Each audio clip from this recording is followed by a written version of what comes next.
Tuzungumze kuhusu limbwata. Kuna kitu kinaitwa limbwata, whether mtu kumfanyia mumewe ama mkewe kwa dhamira ya ampende zaidi. Kidini mikaji inaruhusiwa? Kidini kwa mujibu wa baadhi ya wanavyoni wanasema mwanamke akimfanyia limbwata mwanamume kwa lengo la kumziwia mwanamume huyo asifanye uzinifu, hiyo inakuwa jaiz. Baadhi ya wanavyoni wanasema inafaa. Kama mwanamume tabia yake macho yake juu juu, kila anayemuona anataka awe wake, alafu mwanamke akaona kwa tabia hii huyu mume nitamkosa, apigwe chombo tu ili abakie na mwanamke huyo. Baadhi ya wanawavioni wanasema inafaa apulizwe tu chombo hicho, atulie nyumbani na mkewe. Mambo ya kurukaruka yana maana, na hasa katika wakati wenyewe mgumu huu wa maradhi ya kila namna, atulizwe. Baadhi ya wanavioni wanasema hivyo, ingawa wapo baadhi ya wanavioni wanasema sio nzuri, haifai, ila baadhi wanasema inafaa. Na mimi binafsi nipo katika muono wa wale wanavyuoni wanaosema inafaa, apigwe tu chombo, atulie nyumbani na mkewe, mambo yaende sawa biidhnillah subhanahu wa ta'ala. Lakini kadhalika vile vile hata mwanamume akimuona mkewe ana tabia ya kurukaruka, akasema huyu apigwe chombo, atulie kwa pamoja na mume wake, safi kabisa kwa mujibu huo, kwa ajili ya kumziwia na masala ya uzinifu katika hali za namna hiyo. Safi, haina tatizo iwapo atakuwa anafanya kwa lengo jema na kwa nia njema na kumbakisha katika njia kuu biidhnillah subhanahu wa ta'ala. Lakini kinyume cha hivyo, cha mtu anamfanyia hawara ili ampende, hiyo ni haram, haifai, kwa sababu ni jambo linalohimiza na kuwapelekea watu katika suala la uzinifu, ambao Mwenyezi Mungu subhanahu wa ta'ala anatuambia wala taqrabu zina innahu kana fahishatan wa saa sabil. Allah anasema na wala msisogelee au kuikaribia zina, hakika zina ni uchafu na ni njia mbaya kabisa aliyoikataza Mwenyezi Mungu subhanahu wa ta'ala. Na yoyote anayezini, Mtume anasema manzana au shariba al-khamr, yoyote yule ambaye atakayezini au kunywa pombe, nazaa minhu al-imanu kama yakhla'u qamisuhu min ra'sihi, yani inavuka kutoka kwake imani, kama jinsi ambavyo unavyoona mtu anavovua kanzu yake kupitia katika kichwa chake. Sikuna watu wanaenda magesti au mageto, wakishafika pale wawe mabinti wanavua abaya zao, zinapitia katika vichwa vyao, basi ndio hivyo hivyo na imani zao zinavuka. Na hata wanaume wawe na fulana zao, mashati yao, makanzu yao, vile wanavovua ndivyo ambavyo imani inavuka kupitia katika vichwa vyao. Kwa zina haifai kama itafanywa limbwata kwa ajili ya kumziwia mume asiwe mzinifu, abaki na mke huyo mmoja kwa utaratibu mzuri, au ikafanya limbwata kwa ajili ya mwanamume, yani mwanamume asiwe ni mtu mrukaji, basi bila shaka kwa mujibu wa baadhi ya wanavyuoni wanasema jaiz shar'a, sheria inafaa kulifanya hilo. Kwa hiyo kama itakuwa ni kwa wema inafaa tu, haina shida, na watu wapigwe tu limbwata, watulie na wake zao. Masuala ya kurukaruka, kuchukua vimada, hiyo sio sawa inshallah biidhnillahil karim.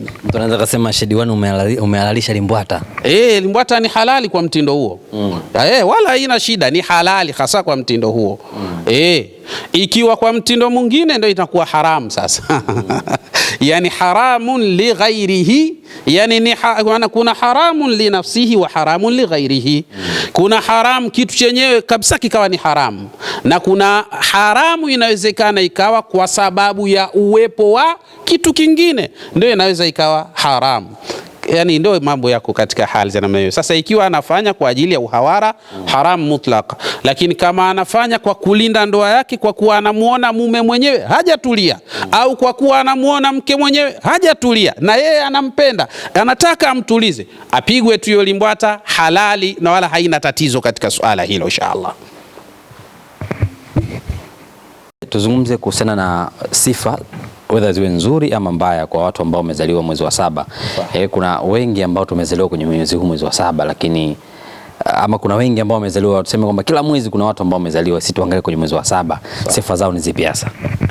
Sifa za watu waliozaliwa mwezi wa 7 mara kadhaa hawa watu wanakuwa mabrukin, wamebarikiwa sana sana sana.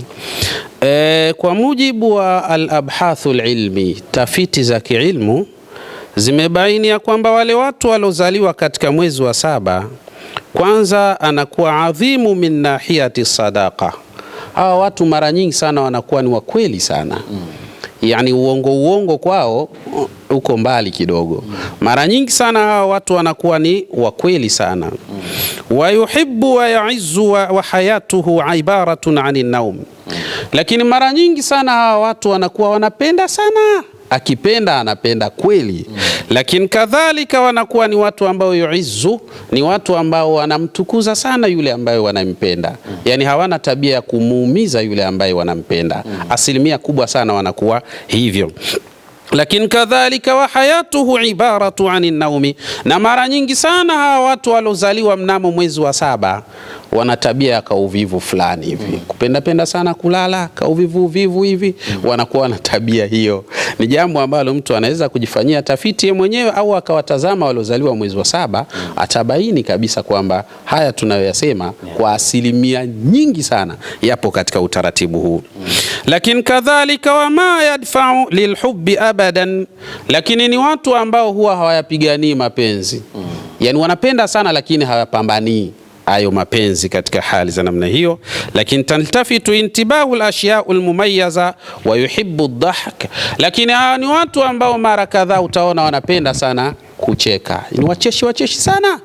Watu ambao walizaliwa mwezi wa 7 wana sifa hiyo, penda sana kucheka, wanakuwa ni wacheshi sana, wanapenda sana utani, ni watu wa hali za namna hiyo. Lakini kadhalika wal aflama, na ni watu ambao wanapenda sana katika michezo, filamu haya ndo wanapenda sana kutazama huko na kupotezea muda katika hali za namna hiyo. Wal akil, lakini ni watu ambao wanapenda sana kula sana hawa watu. Yani pita karanga atakula, kipita mogo kidogo atakula, kipita, yani anakuwa ni hivyo, yani mtu dokoa hivi kidogo, yani yuko hivyo sana. Yani ni jambo ambalo linatakiwa mtu alichunguze, atabaini hivyo. Wa yuhibbu yastaghba qalbuhu hanunun, lakini kadhalika na ni mtu ambaye ni mwenye mapenzi ya kweli, lakini moyo wake una huruma. Ni mtu ana huruma sana, huwa hapendi kabisa kuona watu wanapata madhara hali ya kuwa yeye yupo na anaweza kuwasaidia. Mara nyingi sana anajitoa kwa ajili ya watu wengine. Wa yusamihu wa yathiq bil ashkhas, lakini kadhalika ni mtu ambaye mara nyingi sana ukimkosea ana tabia ya kusamehe. Yani ukimkosea ana tabia ya kusamehe, lakini kadhalika ana tabia ya kuamini watu haraka. Yani anamwamini mtu kwa haraka sana, kiwepesi kabisa anamwamini.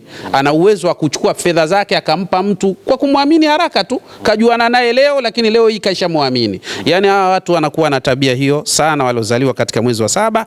Lakini afawiyun jidda, na ni watu ambao wakupotezea vitu. Kimepatikana kitu au amefanya kitu au amefanyiwa kitu, ana tabia ya kupotezea.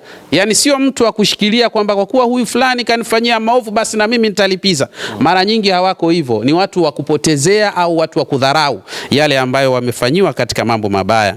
Lakini kadhalika wa daiman ma'al haqi, na mara nyingi sana huwa wanapenda sana kusimama katika sehemu ya haki. Kwenye haki ndio utawaona wapo. Lakini kadhalika uyunuhum hulu, lakini hawa watu ni watu ambao bila shaka macho yao ni macho safi kabisa, macho mazuri. Maana yake ni watu ambao wanatazama watu kwa macho ya huruma.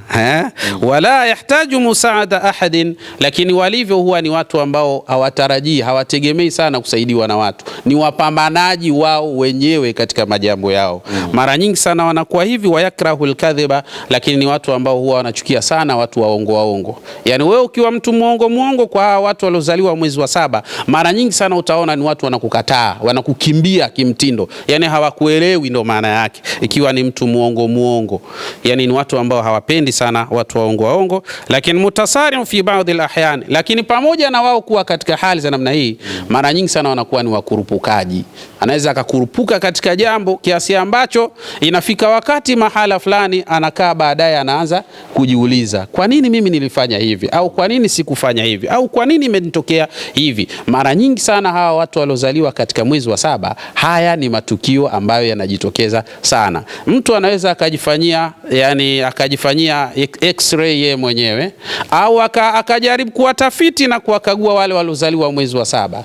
Wallahi mimi naamini kuna watu watasema Sheikh uliosema yote ni ya kweli, na kuna mwingine ataona mengi katika tuliyosema anayo. Bila shaka ataona labda mawili matatu, na haya na kule kukosekana kwa mengine kunatokana na energy za tarehe ya kuzaliwa ndani ya mwezi wa saba. Yani zile tarehe za kuzaliwa ndani ya mwezi wa saba ndio zinaweza kufanya ukapata baadhi ya mambo na baadhi ya mambo mengine ukayakosa kutokana na tarehe moja, tarehe mbili mpaka tarehe 30. Kila tarehe pia inakuwa na energy yake, inachukua sehemu ya tabia zilizo katika mwezi huu wa saba katika hali za namna hiyo. Kata hiyo.